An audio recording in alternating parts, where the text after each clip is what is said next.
Well, hello, Charlie's friends. Happy almost 4th of July. Let's sing our hello song. Hello, Charlie's friends. Hello, Charlie's friends. Hello, Charlie's friends. We're really glad you're here. I'm so happy to see you. There's only one you, and you are special. Hello, Charlie's friends. Hello, Charlie's friends. Hello, Charlie's friends. We're really glad you're here. Well, today, if you try sending your name in, I'm not going to be there because I recorded this just a few minutes before. So when I go like this, say your name. Hello. Hello. Hello. We're really glad you're here. Did you say your name? Say your friend's name now. Hello. Hello. Hello. We're really glad you're here. I know some of you who tune in the morning and in the afternoon. I'll try to remember some of your names. I know you're there. Hello, Daniel. Hello, Ava. Hello, Leela. We're really glad you're here. Hello, Amara. Hello, Indra. Hello, Maisie. We're really glad you're here. Hello, Clayton. Hello, Paxton. Hello, Parker. We're really glad you're here. Hello, Sam. Hello, Maya. Hello, Mina. We're really glad you're here. Hello, Ambrose. Hello, Ambrose. Hello, Max. Hello, Calder. We're really glad you're here. Hello, Rosalie. Hello, Katsali. I'm going to see who's out there. Zoe. Hello, Zoe. We're really glad you're here. Hello, Mira. Hello, Mira. I bet you're out there. Hello, Mira. Hello, Mira. We're really glad you're here. My friend Noah. I was waiting for you. Hello, Noah. Hello, Agni. Hello, Iker. I see you. We're really glad you're here. Hello, Georgina. Hello, Zelda. Hello, Leor. I see you. We're really glad you're here. Leon. Hello, Leon. Hello, Ben. Hello, Eddie. We're really glad you're here. Hello, Al.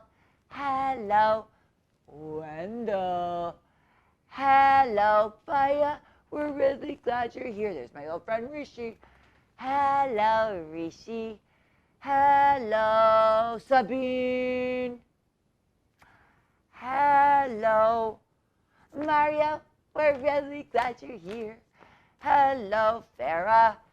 Hello, Vivi. I see you. Hello, Zia. We're really glad you're here. Hello, Emmy Rose. Hello, Benny. Hello, Clara. We're really glad you're here. Hello, Sophia.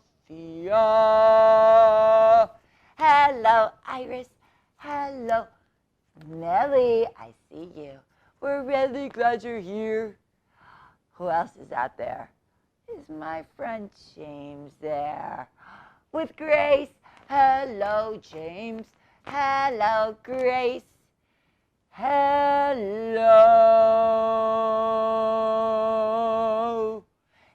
Callum. I see you. We're really glad you're here.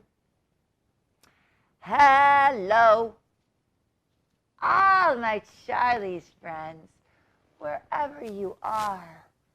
I'm so grateful that we all can come together and share stories. Hello, Charlie's friends. We're really glad you're here, and I'll be back here tomorrow. For sure, live stream before the weekend. All right, did you bring your spider? Take out your spider. The itsy bitsy spider went up the water spout. Where's your rain? Down came the rain and washed the spider out. Uh-oh, where's your sun? Out came the sun and dried up all the rain. And the itsy bitsy spider went up the spout again. Yay! Again! Again! Again! All right, well, we have been having one big party of stories here, haven't we? For months and months. So I think that's a good reason to celebrate. You know, some people in this country celebrate the 4th of July. It's not the first day of July, and it's not today, the 2nd day of July, and it's not tomorrow, the 3rd day of July. It's the day after tomorrow. Saturday, the 4th of July. The 4th day of July. 1, 2, 3, 4. Maybe you're 4 years old. I know Amara just turned 4. Well, let's read some stories about this country, the United States of America.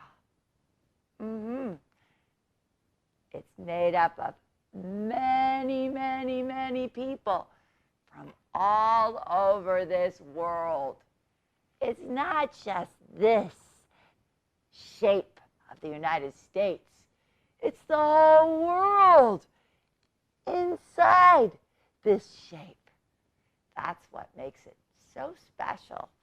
So, let's read some stories. Do you like apple pie? I love apple pie. Oh,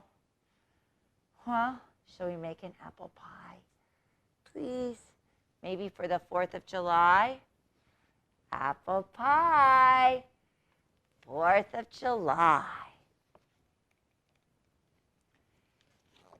7 days a week, 52 weeks, 364 days a year, and 365 in a leap year. Our store is open. Christmas is the only day we close. Even on Thanksgiving, we open the store. Even on New Year's Day.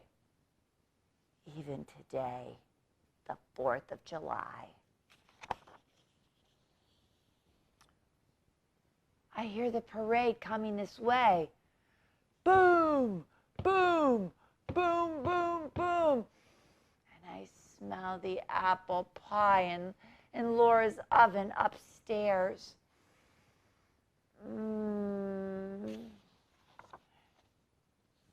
And I smell chow mein in our kitchen. Chow mein! Chinese food on the 4th of July? No one wants Chinese food on the 4th of July, I say. Fireworks are Chinese, Father says. And he hands me a pan full of sweet and sour pork. I hear the parade.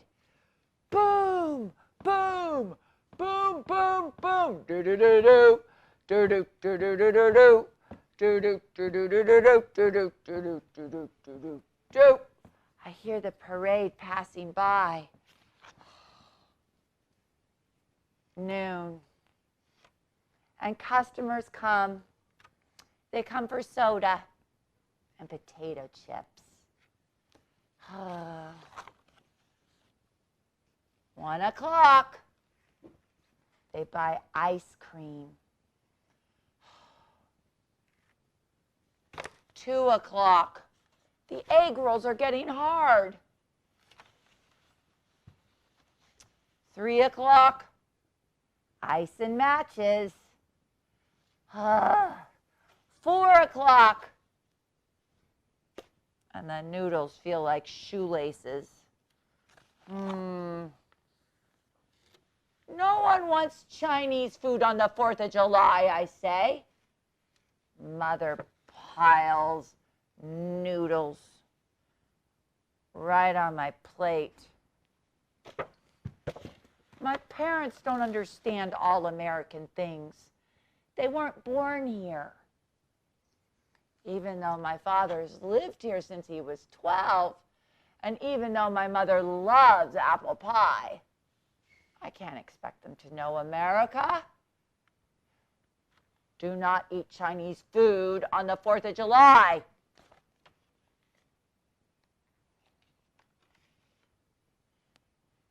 My parents don't know. They don't know. Americans simply do not eat Chinese food on the 4th of July. So I straighten up the milk and the videos and sample a few new candy bars until 5 o'clock, when 2 hungry customers walk inside for some Chinese food to go.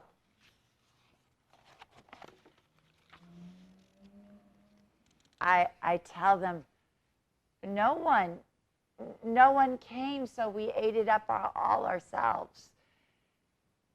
But they smell the food in the kitchen. They smell the food in the kitchen. And Mother walks through the swinging doors holding a tray of chicken chow mein. And Father follows her step for step with a brand new pan of sweet and sour pork. And 3 more people get in line. 11 more at 6 o'clock. 9 at 7. 12 at 8.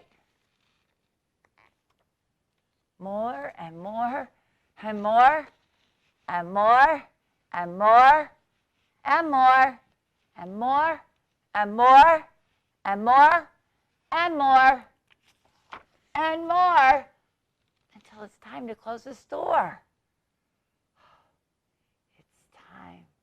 It's time to climb to our rooftop chairs way up high beyond the crowd, where we sit and we watch the fireworks show.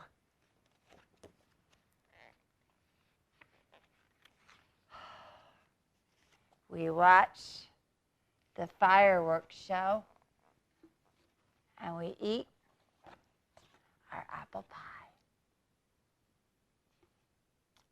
Happy 4th of July. Almost. Apple pie, 4th of July. Maybe you'll eat some Chinese food on the 4th of July.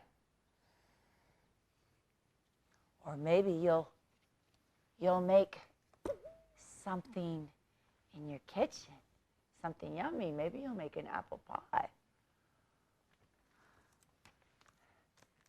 It's a small world. Help me out of here. Let's sing this together.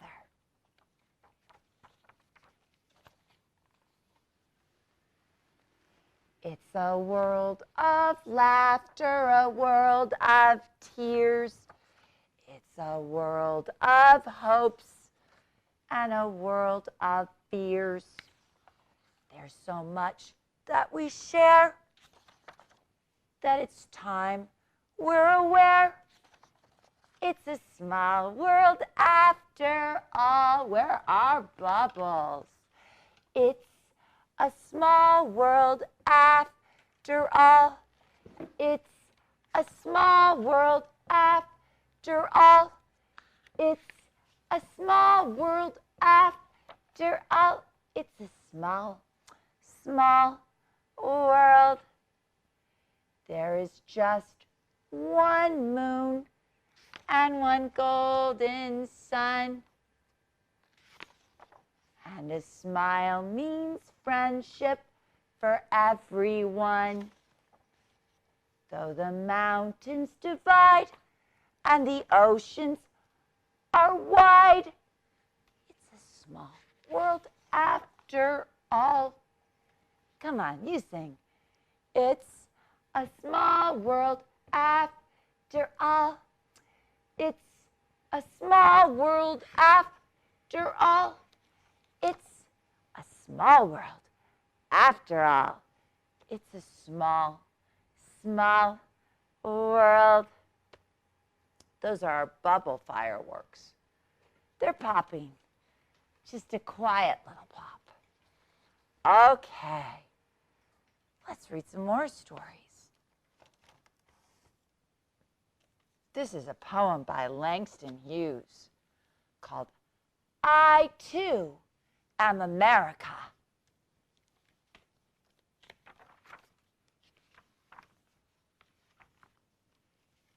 I too sing America. I am the darker brother. They send me to eat in the kitchen when company comes. But I laugh and eat well and grow strong. Tomorrow, I'll be at the table when company comes.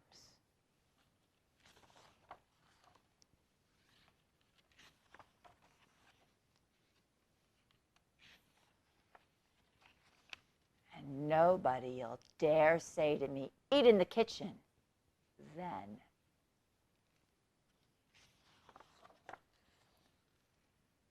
Besides, they'll see how beautiful I am and be ashamed.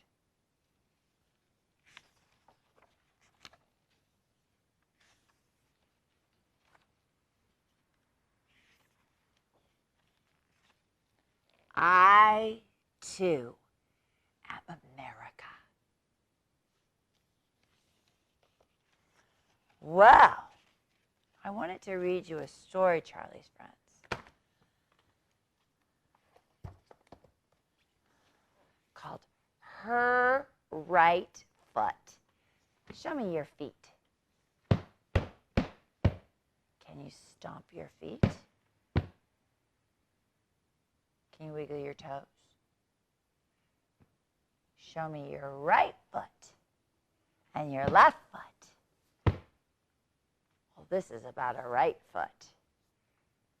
Her right foot. And it's a story about you and me and everyone in this great, wonderful country. Her Right Foot by our friend Dave Eggers and our other friend Sean Harris. Charlie's friends, you've likely heard of a place called France. Have you? Maybe you've even been there. Well, if you've heard of France, you may have heard of the French. Have you heard of them? They're the people who live in France.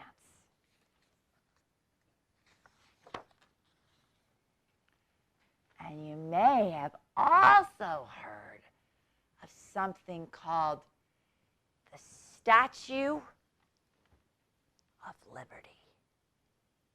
Have you heard of the Statue of Liberty?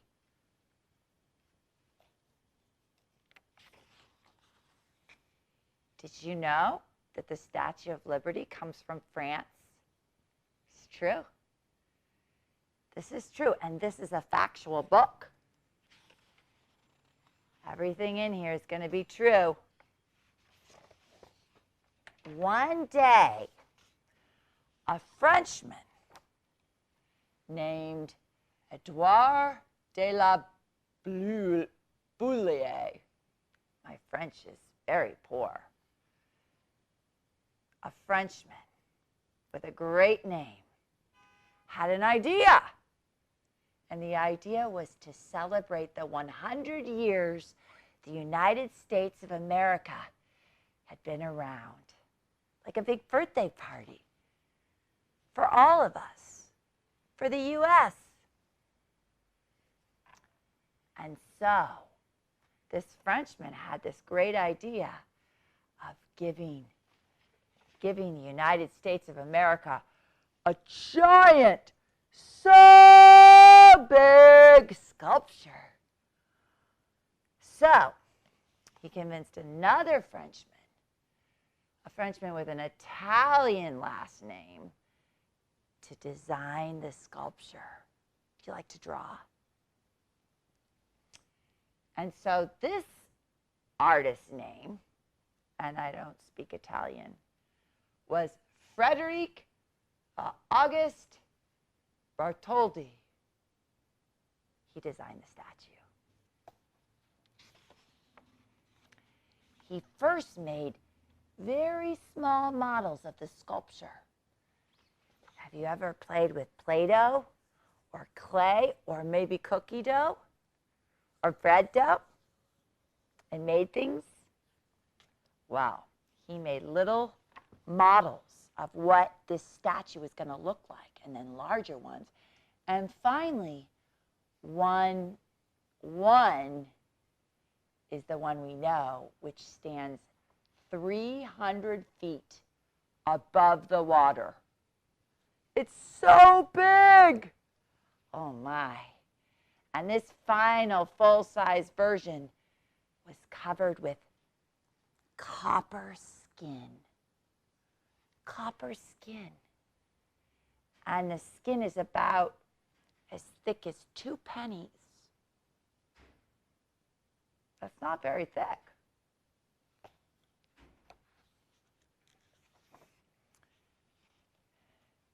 Here's a rendering of the design.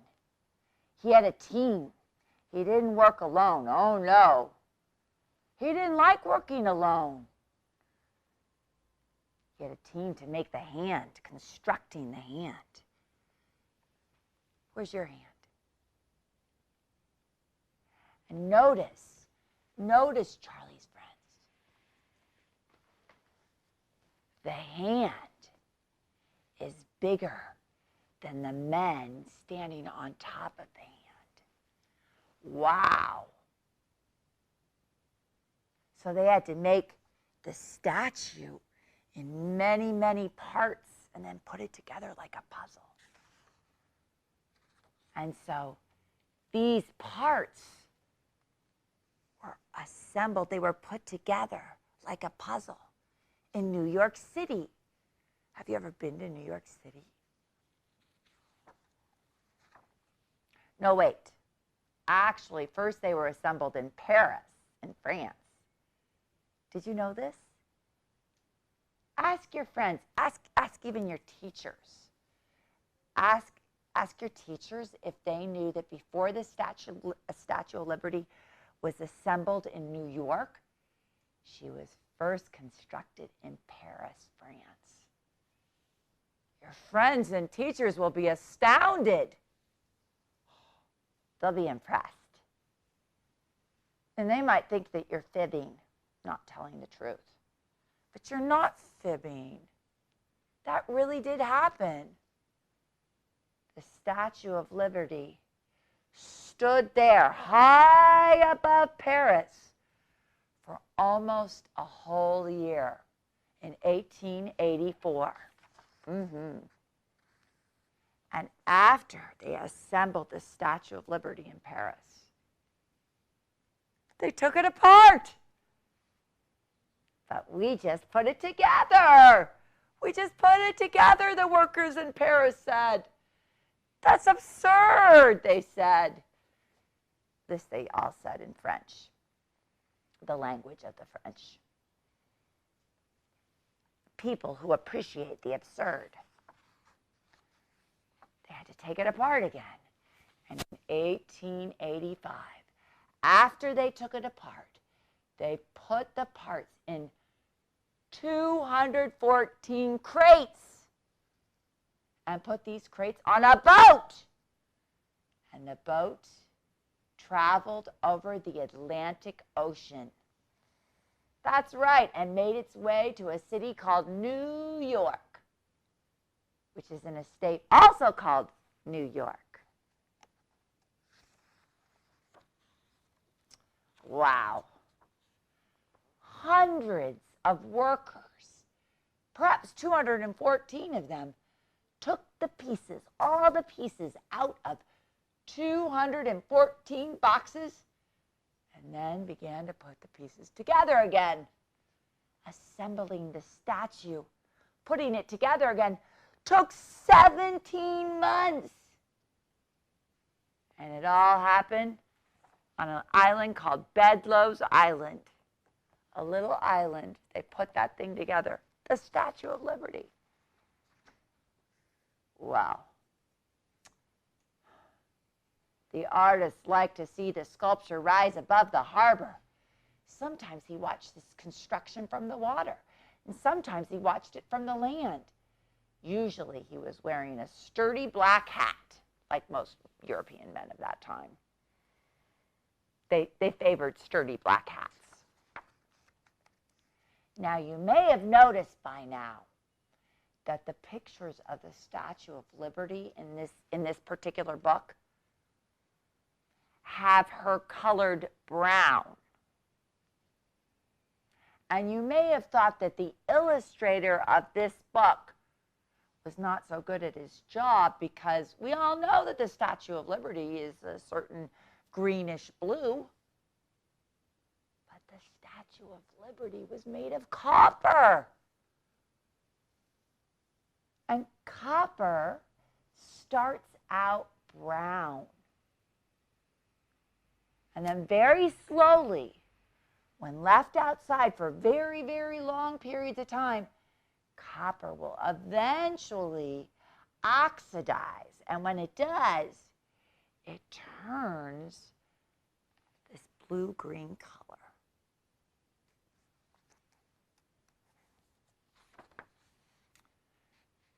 So, Charlie's friends, the Statue of Liberty that everyone in New York saw being constructed, the one they saw being built, was brown.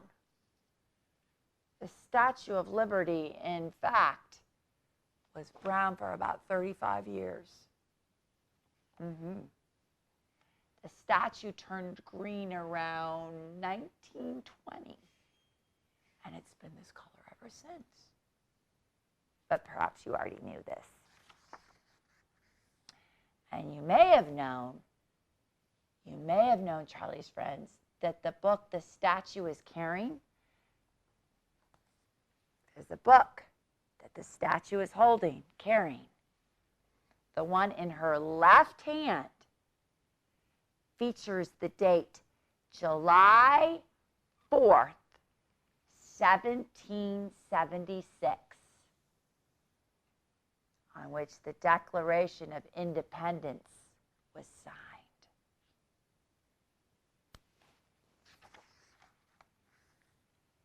And you may know, Charlie's friends, that the 7 spikes on her crown represent the 7 seas on earth, the 7 oceans on earth, where we live, and the 7 continents where we live, and the sun's rays.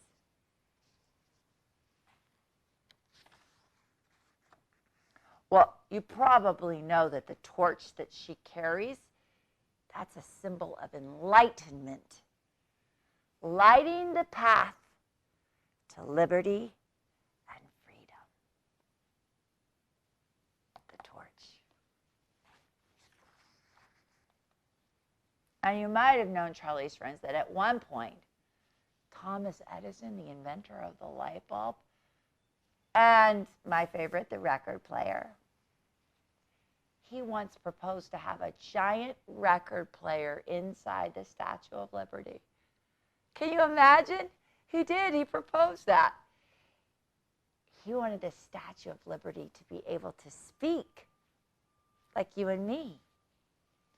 In the end, though, the idea was considered a bit strange by some, and it was not pursued.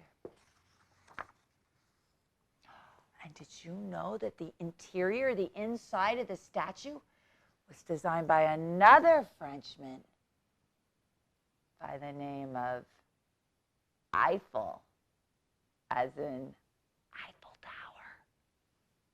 That's right. The same Eiffel who a few years later would design the Eiffel Tower.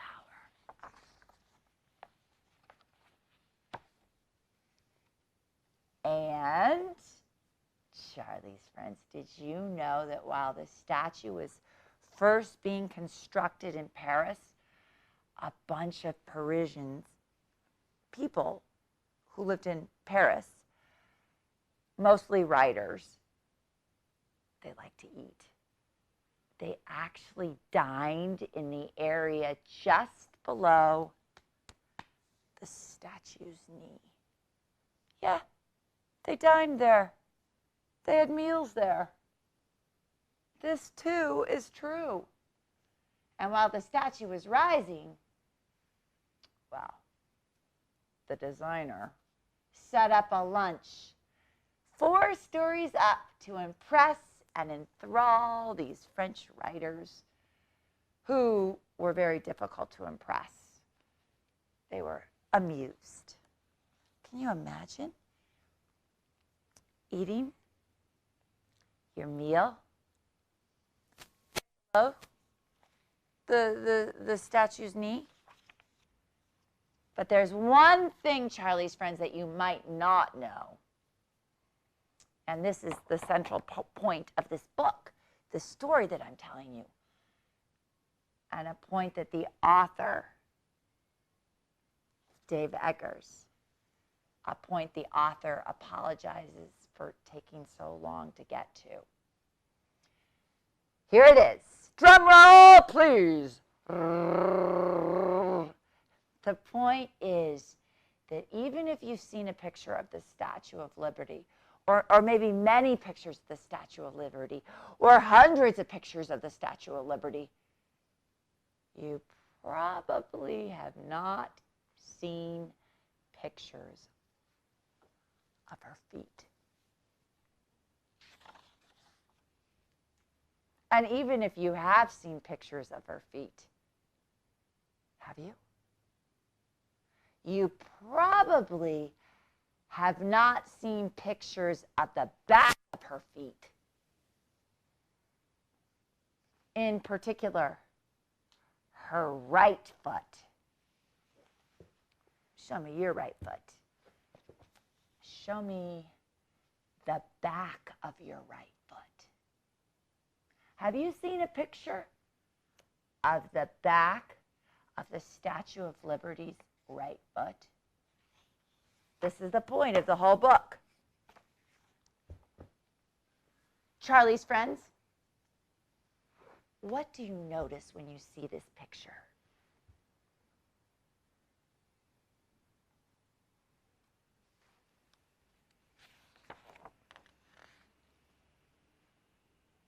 What do you notice?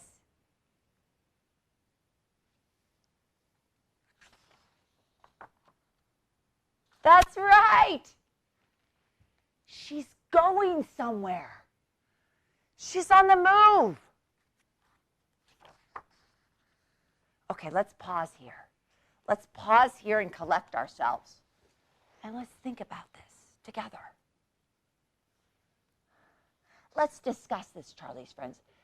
let's think about and discuss the fact that this is the largest sculpture in the land, the most iconic symbol of the United States of America. And let's talk about the fact that this statue has welcomed millions of visitors and immigrants to the USA. People talk about her unusual headwear, what she wears on her head, and they talk about her gown, which seems like a very heavy kind of garment. And it seems like it would likely result in some serious lower back issues. Oh, that gown seems very heavy. Oh, and they talk about her beautiful torch and the severe look on her face.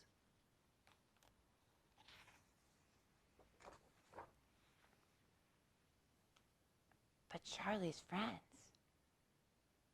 no one talks about the fact that she is walking. That's right. This 150-foot woman is on the go.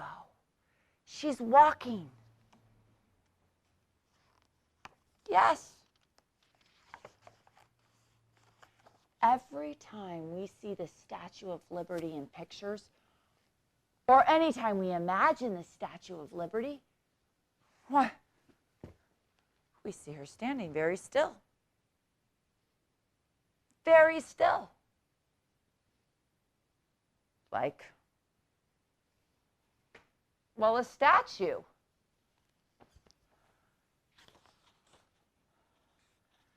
But Charlie's friends, she's moving. She weighs 450,000 pounds and wears a size 879 shoe. And she's moving. How could we all have missed this? Or even if we saw this and noticed this, how is it that we have seen and noticed a 450,000-pound human on her way somewhere? How could we have noticed this and said, it's just another 150-foot woman walking off a 150-foot pedestal? What? And most important, Charlie's friends, where is she going? Where? Is she going to Soho to get a panini?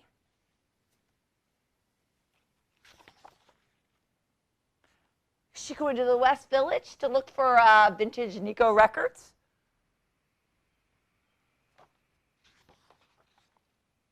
No. No, no, no, no, no, no, no, no. She's facing southwest. So that means she's facing New Jersey. New Jersey. Could she be going to Trenton? Trenton, New Jersey? Wait. No. No, she's facing southeast. So she's not going to New Jersey. But she is going somewhere, Charlie's friends. But where? Is she going to Charlie's Corner in San Francisco? Why is she moving? Why? Why is she moving? There's certain things we know, Charlie's friends. We know that around her feet are chains. Chains. They're broken chains, implying that she's freed herself from bondage. And we know that the sculptor wanted us to know this. He wanted us to see the chains, People talked about the chains.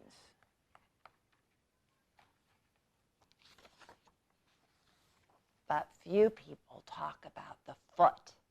The foot that is so obviously in mid-stride. About the fact that her entire right leg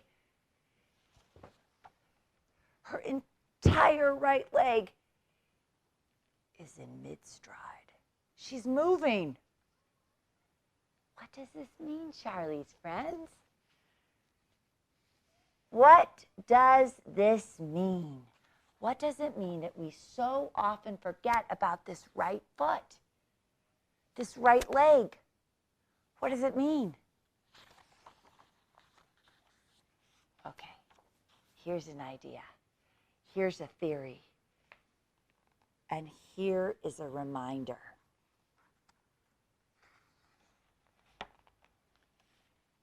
If the Statue of Liberty is a symbol of freedom, and if the Statue of Liberty has welcomed millions of immigrants to the United States, then how can she stand still?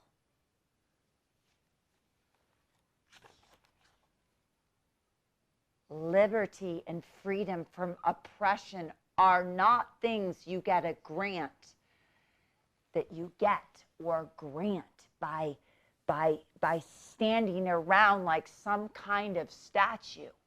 No, liberty and freedom don't come from standing still. No. If you want liberty or freedom, these things require action and courage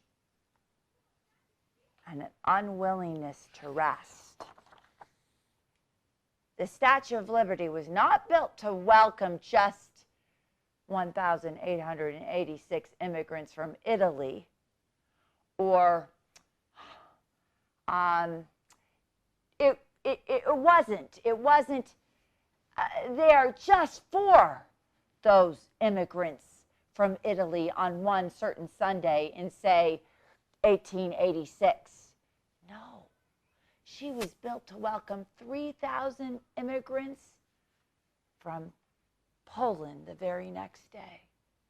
And the next day, 5,000 Norwegians. And after that, well, Cambodians, Estonians, Somalis, Syrians, Liberians. It never ends. It cannot end. It never ends. After all, the Statue of Liberty is an immigrant too. And this, Charlie's friends, is why she's moving. This is why she's striding.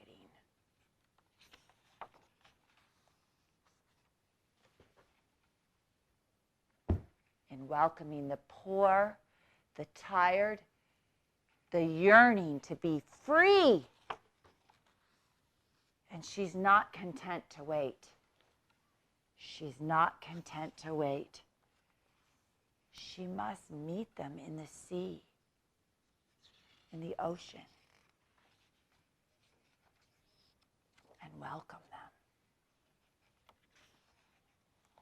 Welcome them home.